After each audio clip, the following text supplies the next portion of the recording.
Assalamualaikum, hai semua viewers. Okey, hari ni Kak Zaida nak share resepi kunafa pistachio squares. Mula sekali kita perlu pukul butter, kuning telur, gula icing, tepung jagung dan tepung gandum. Jangan lupa kita perlu letak vanila. Pukul hingga menjadi dough yang lembut.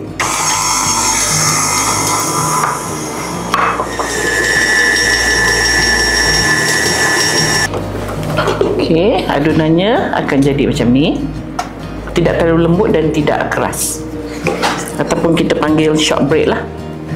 Okey, sekarang ni kita nak buat biskutnya. Saya alaskan dengan kertas dan lebihkan sedikit untuk di bahagian satu belah supaya senang untuk kita keluarkan nanti. So now, loyang ni dia perempuan cari loyang yang dah siap ada cutter. So bila kita nak tu nanti kita just letak je cutternya kat dalam macam ni. Ya. So, kita akan ambil dough ni, masukkan dalam loyang dan kita press dia. Okay. Kita flattenkan dengan benda-benda yang macam ni lah supaya dia nampak kemas nanti bila dah siap.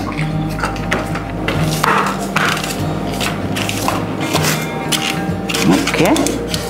Okay, bila kita dah ratakan semua dan kita make sure that dia betul-betul rata, kita lubangkan sedikit di keseluruhannya. Kak Zaida guna garpu je.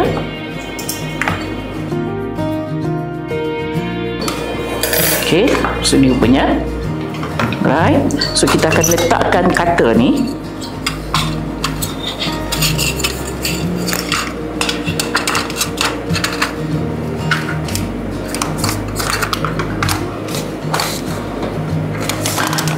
Tekan terus sampai ke dasar dia. Kita dapat rasa ya, bila kita tekan tu dia sampai betul-betul ke bawah. Okey, so macam ni rupa dia. Okey, so kita akan bakar pada suhu 160 degrees lebih kurang 15 minit. Kita nak bancuh kunafa. Okey, kunafa ni Kak Zaida dah bakar siap-siap. Bakar dalam oven boleh ataupun dalam atas kuali pun boleh. Letakkan sedikit butter, bakar ataupun digoreng hingga dia jadi rangup macam ni. Yang ini ialah paste pistachio. Ya, dalam tu biji-biji tu adalah kacang pistachio. So kita hanya masukkan saja pistachio paste ni, kita mixkan sekali dengan kunafa.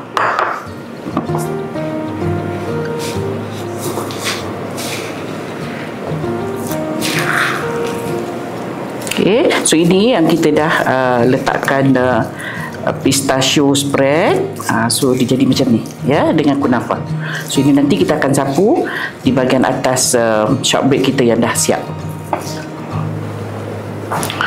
Okey, dah pun masak shortbread kita. Okey.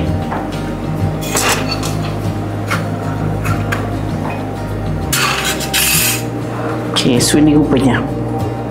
So kita perlu biarkan dia sejuk sebentar sebelum kita boleh siram coklat. Okey, selepas shortbread ni sejuk, masih dalam loyang, so kita nak tuangkan coklat. Coklat ni Kak Zaida dah cairkan tadi. Ya, dan kita letak sedikit minyak supaya coklat ni lembut ya. So kita just letak sedikit sahaja, tak perlu banyak. Ini untuk nak melekatkan kunafa pistachio kita nanti. So kita spreadkan dia.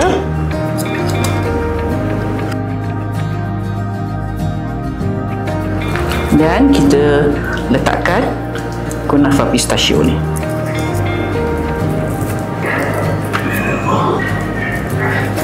Kita ratakan.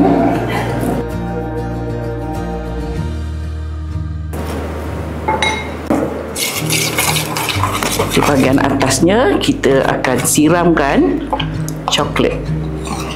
Coklat yang sama macam yang mula-mula tadi. Cuma di bahagian atas ni kita akan siram lebih. So coklat di bahagian atas ni tebal.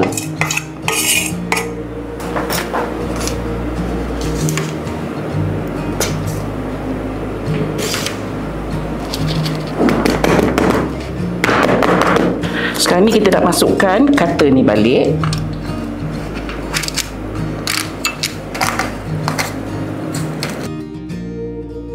Sebelum dia keras, kita taburkan sedikit pistachio yang telah kita cincang. Okey, so macam ni rupanya yang dah siap, tapi kita perlu sejukkan sehingga keras baru kita boleh keluarkan daripada acuan. Alhamdulillah, dah pun siap resepi kita hari ini, iaitu kunafa pistachio squares untuk dihidangkan raya nanti. Untuk perempuan di luar sana, selamat mencuba.